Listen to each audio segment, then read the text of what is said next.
I'd be like, are you nuts? No. Yes, I am. That was my go-to answer for everything that would have taken me out of my comfort zone. No, I'm not going to do it.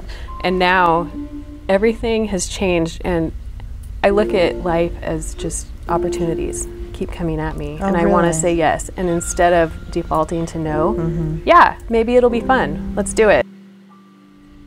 Hi, thank you for tuning in. My name is Elaine, and I live west of Salem in the little town of Monmouth, and I work in Albany and in a field of information technology. And I spend a lot of time here in Salem. And one of the reasons I spend a lot of time here is because I'm a volunteer community producer at Capital Community Television. And I am usually on the other side of the camera, but today I'm on this side of the camera because I have a very special person I'd like you to meet, and she has a really inspiring story. It's very inspiring to me personally. If you have ever had struggle with weight loss, dieting, a relationship with food, Rachel's story may be very interesting to you, and you might learn something. And I'd like you to meet Rachel Peterson. Thank you, Elaine, for having me very much. I'm excited to be here. Oh, it's my pleasure. I'm so glad that you could come, because I think your story is so, it's always been so inspiring to me. So I'd like to, nobody knows what this is about yet. So, you've gone through a metamorphosis. And when I first met you at work, so 13 years ago or so, and you were a different looking person. And I think you were a different person on the inside too, in a way. Tell me about that. Metamorphosis is a great word to describe it. I looked and felt completely different than I do now. I was a happy person, but I was not a healthy person. And I really wanted to change that. So it took me a long time, but I finally decided, I had the mental shift where I was ready, and that's what it took. Yeah. I was never ready until when I actually started. I wanted to ask you about that. Was there something specific that made you start? There were several things besides just not feeling good. I kind of ran on tired all the time. And I had really poor eating habits, and that, manifested itself in lack of sleep. I'd have, I couldn't sleep. I think I probably had apnea, but it was never diagnosed. So, and that kind of bled into every other aspect of my life, because if you're not sleeping and you're not eating nutritionally, you're not functioning on your highest level. So that, in conjunction with, there were kind of three things that happened all at once that kind of made a perfect storm of when I said, okay, I need to do this because I can't continue on. One of them was my ex-husband brought home a scale. I had not been on a scale for years. I didn't like them. I was scared. I didn't want to know. I just figured it doesn't matter, I don't need to get on one. So, but one day I did. I broke down and I got on the scale. I could not believe what I saw. I had about 4 pounds to go until it tapped out. Wow. On the scale, you mean? On the scale. Wow. Yeah. Yeah. I was almost at its highest level. And that terrified me. So I immediately went on a juice cleanse. Which, juice cleanse. A juice cleanse. I watched a movie called Fat, Sick, and Nearly Dead, and it's a great film, and it has really good points, but I thought, okay, I'll do this, and I can do a 60-day juice cleanse, no problem. Well, 60 days? Yeah. So I went to a store, and I bought a brand new juicer, and I went shopping, and I bought all organic vegetables and kale and everything. And was just in it, feet first. Wow. And I lasted 11 days, and I thought, I physically cannot do this anymore. And, the whole time, it was such an extreme thing to do, especially at the point I was at, that it was not sustainable at all. But I just wanted results so bad and right away, and I'm not good at waiting. Like, if I make up my mind to do something, I want instant gratification. Yeah. And I had instant gratification in the fact that I lost weight quickly, but there's no way I could have gone to day 12. I was miserable, I was starving, I didn't feel good. It was just a continuation of unhealthy patterns, just in a different method. I see. So, yeah, I quit doing that. And then I started doing South Beach, which is... Now, what's the South? I've heard of it, and I've read about it, but you have to refresh me and the audience what South Beach is.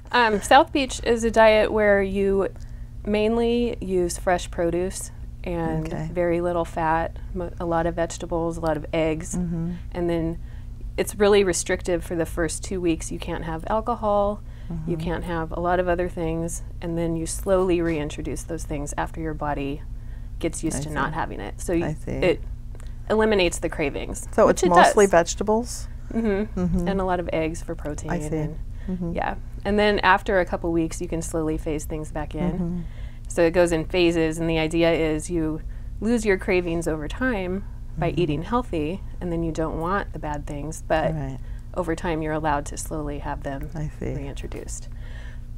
But the problem with that was it was so many hours of prep work, which if you have a full-time job and, you know, a life. Prep work of vegetables. It's a lot, and it's really expensive. So you're constantly buying fresh produce, coming home, prepping it, and it's exhausting, frankly.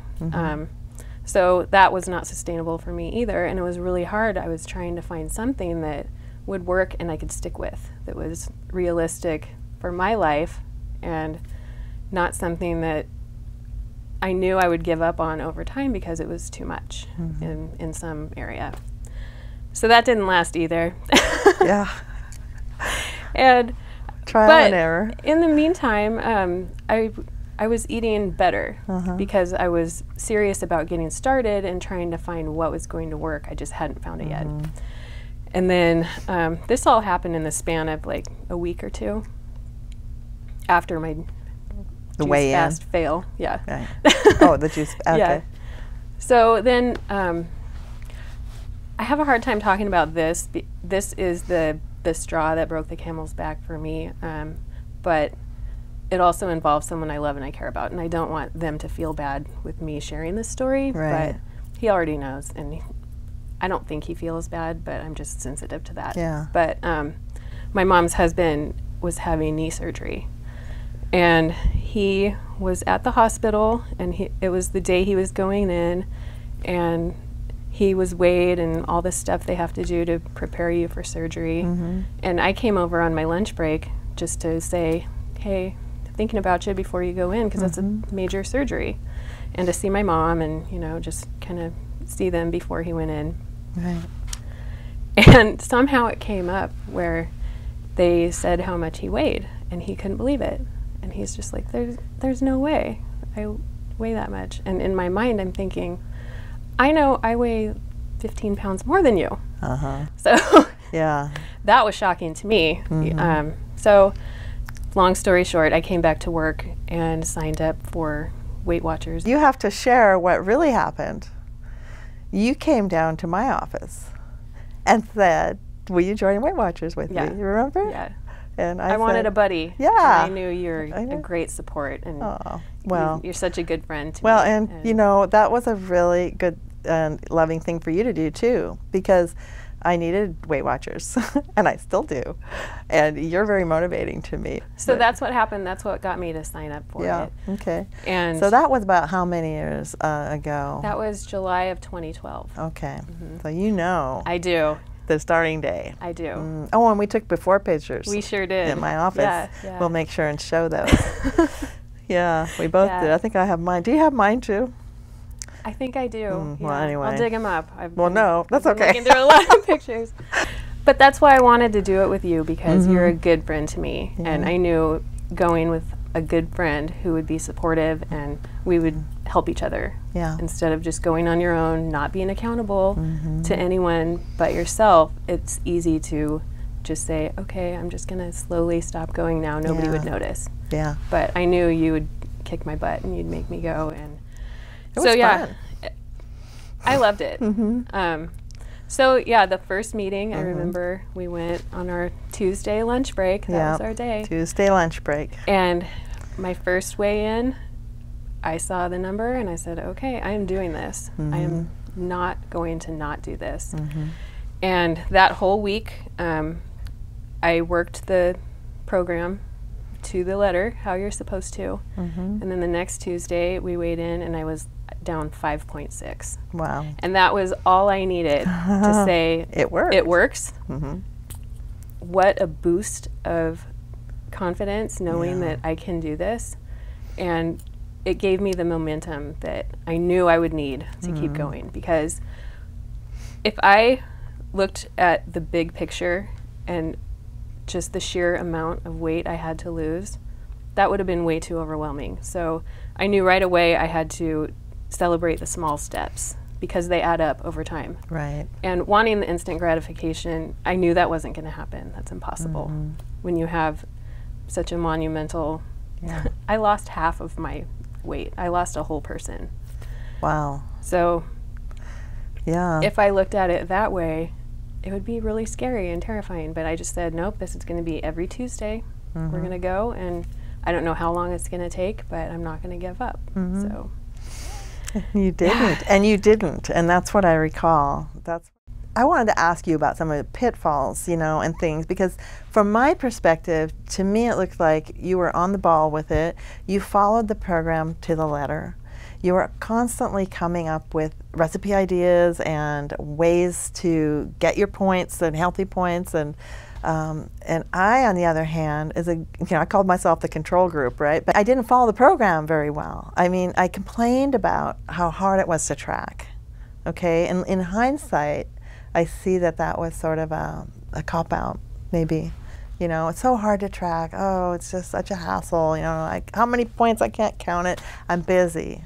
I'm busy. I got to get back to work, or there's just no time. Or sometimes you don't have time to plan your meal, and that was another kind of excuse. You know what I mean?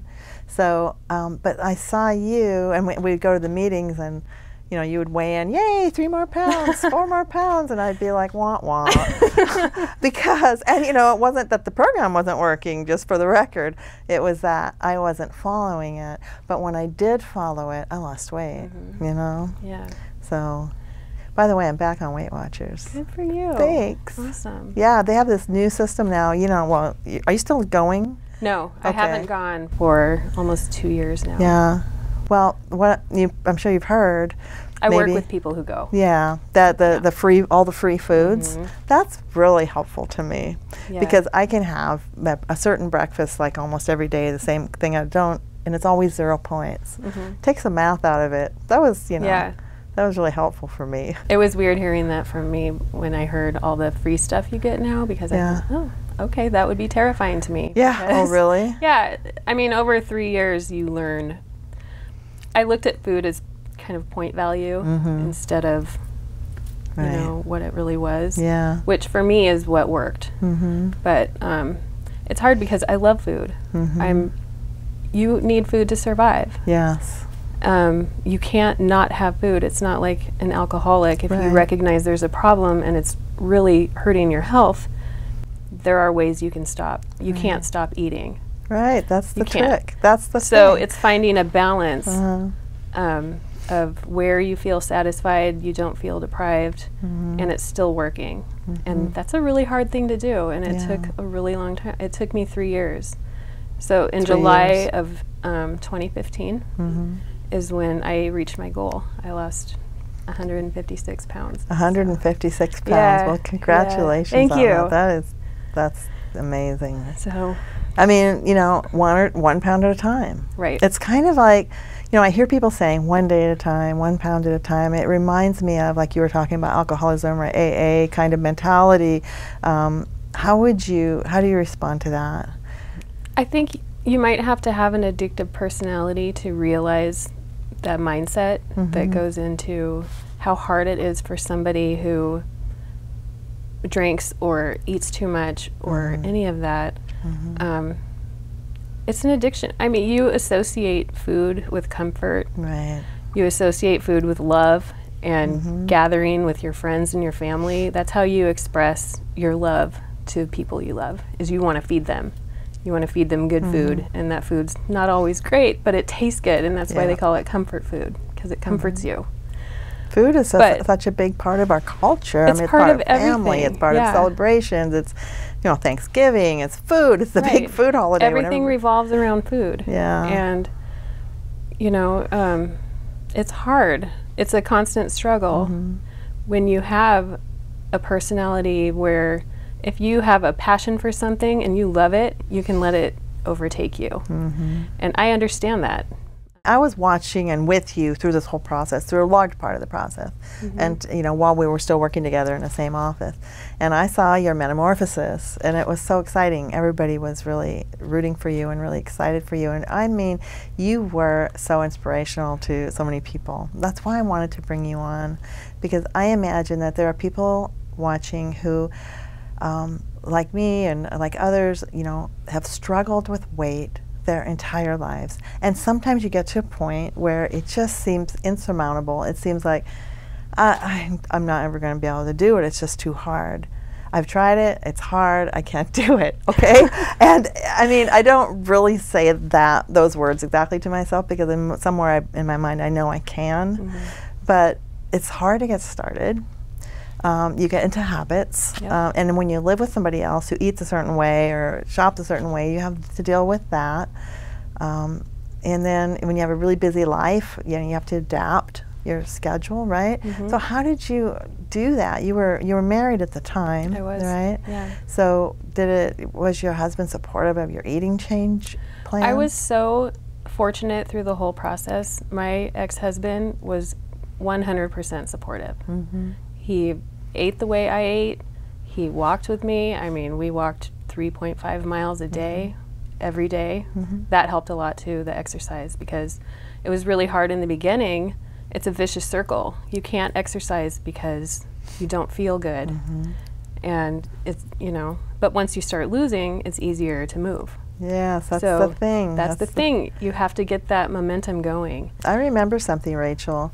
I remember before you started losing the weight, and I asked you if you want to go walking, and our office was along the river there in Corvallis, and I thought, you know, we could go take walks, and I remember you telling me, I don't like to walk because, well, I don't want to put words in your mouth, but no, go ahead. Do you remember what you said?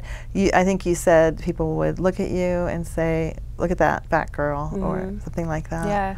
Or, you know, they would look at you or think something, or, you know, and you didn't want to go walking for that reason. No. So that was a barrier to your.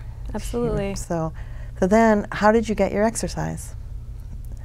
Walking around the neighborhood to begin with. Every night after dinner, we would walk I called it the 5K, because that was the amount. That was the 5K. And eventually, over time, the weight just started coming off, and then I was less self-conscious of being in public. I did Zumba in my garage. I remember. And I told him, I said, if you hear the music, don't open the door, because I didn't even want to do it in front of him. Oh, really? Because I was still at that point where I didn't want anyone to see me. I wanted to do this on my own and not be looked at, because nobody I knew, friends, family, ever made me feel bad. They never said anything mean to me. It was strangers. Somebody I've never met in my life had no problem shouting something out of a moving car or walking behind me and making comments, and that had to be so hurtful. That hurts so bad. Just people, they don't know you, and they're making these judgments of who you are based on what you look like. And I realize that's society, but I thought if I had a way to change that, I want to do it, because I was tired of feeling that way. I'm imagining how many people can relate to that. You go into the grocery store, or I had a friend a long time ago who was, you know, had a, you know, a lot. She was very heavy, and she didn't shop during the day. She would shop in the evening or in the off times, you know, or any time when she thought that there wouldn't be anybody in the store, and when she wouldn't walk, and you know, during the daylight. And you know, I just remember hearing that mindset, you know, like to be so afraid of people looking at you and comments they might make. That would just be like being in prison. It is a prison. Yeah. You have to, you don't have to, you choose to adapt your life to survive to where you're not feeling constantly judged and ridiculed. And that's it's horrible. It's a sad way to live, but a huge part of what kept me going was people telling me when they'd see me after not seeing me for months at a time, and there's a big difference, and you know, 4 months made a big difference. And they would just tell me, you are so inspiring, and that makes me want to cry every time I think about it, because that's my goal in life, is to, if I can inspire somebody to who thinks they can't do it, to look at me and say, she did it, I can do it, you can do it. You just, you have to make up your mind to do it. And you can't because anybody wants you to. You can't do it because your family wants you to, your husband or wife, your kids want you to. It has to be when you're ready, or it's not gonna last, so. So were there times when you just failed and didn't follow the plan and kind of fell off the wagon? There were times when I would weigh in, especially toward the end when I was getting toward my goal. It was just up, down, down, down, down, up, down, up, and I was like, what is going on? Because I was doing the same thing every week, but my body's like, you're almost done, so we're gonna make this a real hassle. Gonna make you crazy. Yeah, and I would go and I would do nothing different, and I'd gain weight. And I thought, okay, I'm gonna ride this out. This backsliding, it makes me feel bad, but I'm not bad enough to stop. So that was really discouraging. But my thought when I'd weigh in and I'd be up 1 week, I thought, okay, I'm gonna keep doing it. I'm not gonna throw in the towel because I'll go back to where I was, and I'm not doing that. So, and I'm very stubborn. Once I make my mind up about something, that's what I'm gonna do. So you eat completely different now. Completely different. And so can you describe what your meals are like now compared to what they were like before? Before was really heavy on bread, cheese, everything that tastes delicious. I ate a lot of. Okay. Bread. Not a lot of vegetables.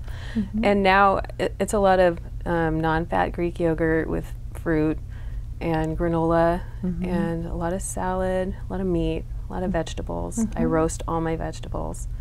And I still throw in the good stuff now and then, but it's just moderation and balance. You can't completely, life is not about deprivation. That's miserable. That's no way to live. You have to add bits and pieces here and there, but you can't overdo it like I did too for so many years to get to where I got. So do you do certain things, like do you not keep trigger foods in the house? I don't even buy it. Yeah. So you just don't. It's been so many years of retraining my mind and my brain and my patterns that now it's just how I live. Yeah. So it takes a long time to relearn everything that you spent a lifetime getting to where you are, to just say, okay, my instinct, do the opposite. That's really hard. Costanza. Exactly. I know. That's what it's like. And it's really hard, but it's not hard anymore because now it's just what I do. Well, that's great. Yeah. So, wow. So what do you do for, so what are your, so you describe what your food was like now, and what's your exercise plan like now? I still walk every day at work. I work at OSU on the Corvallis campus, and it's the perfect walking area. It's awesome. You can mix it up. So in the morning, in my morning break, I walk, and then the last 20 minutes of lunch, I walk, and then the afternoon, I walk. So that must be great when you go into this clothing store, or maybe you just shop online. But, you know, for me, it's just one of the things about being overweight is you got to meander to the back of the store where the plus sizes are. Yeah. And then, you know, it's like, they're all leopard print or zebra stripes or some ungodly, you know. Polyester. Yeah. Nobody wants to wear that. But now you can shop wherever you want, right? You can. That's got to be kind of nice. I remember you telling me that you don't go to the doctor. Mm-hmm. You didn't go to the doctor for regular medical checkups. No. Because I was afraid of what I was going to hear. Yeah. So I'd rather not know than go and then have to be accountable for it. It's horrible. But then you finally went. I did. I was really proud of you. Thank you.